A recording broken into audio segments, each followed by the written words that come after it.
အားလုံးပဲမင်္ဂလာပါဒီနေ့မှာတော့ပင်လယ်စာနဲ့ပင်စံရွက်လေးကိုလွယ်ကူကူနဲ့ချက်လို့ရပြီးတော့အရသာရှိတဲ့ဟင်းတစ်ခွက်လေးကိုချက်ပြပေးသွားမှာပဲဖြစ်ပါတယ်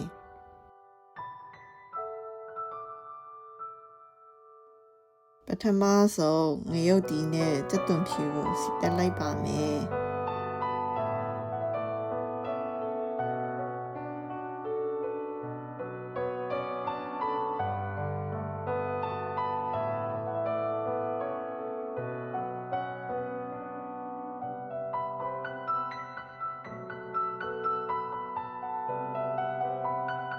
ချစ်သွန်ဖြူလေးနဲ့နွမ်းလာပြီဆိုရင်တော့ငရုတ်ပွားပဇွန်နဲ့ကင်းမွန်တို့ကိုထည့်ကျော်ပေးလိုက်ပါမယ်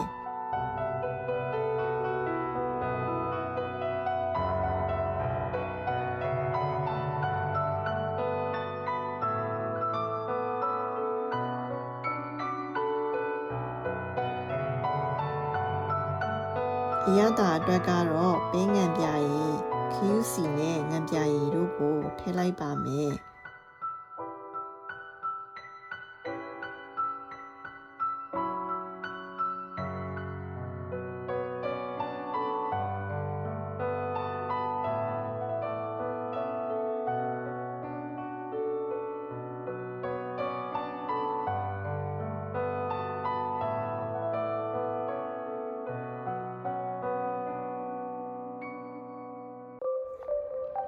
အရသာဝင်အောင်9မိနစ်လောက်ကြော်ပြီးပြီဆိုရင်တော့ပင်စံရွက်လေးကိုထည့်လို့ရပါပြီ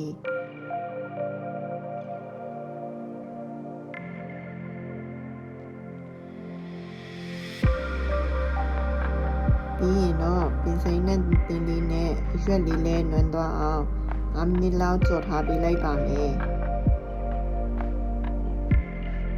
ပဇွန်ပင်စိမ်းနဲ့တင်းလေးနဲ့ရှင်ကြီးတစ်ခွက်ရလာပြီဆိုရင်တော့သူငယ်လိုက်ဖက်တဲ့ကျဥကြော်လေးကိုလည်းကြော်ထားပေးလိုက်ပါမယ်ခင်းလေးကအလုပ်ကိုသွားရင်လည်းဖြစ်ဖြစ်ကြောင်းအတွက်ထမင်းထုတ်သွားတဲ့အချိန်မှာပဲဖြစ်ဖြစ်လွယ်တကူချက်လို့ရပြီးတော့အိမ်ပြန်နောက်ကျတဲ့အခါမျိုးတွေမှာဆိုရင်လည်းအလွယ်တကူပဲချက်စားလို့ရတာကြောင့်မိတ်ဆွေတို့လည်းစိတ်နှစ်သက်ကြမယ်လို့မျှော်လင့်ပါတယ်ဒီဗီဒီယိုလေးကိုနှစ်သက်တယ်ဆိုရင် like and subscribe လေးနဲ့အားပေးခဲ့ပါအောင်နော်အားလုံးပဲနောက်ဗီဒီယိုမှာပြန်တွေ့ကြမယ်နော်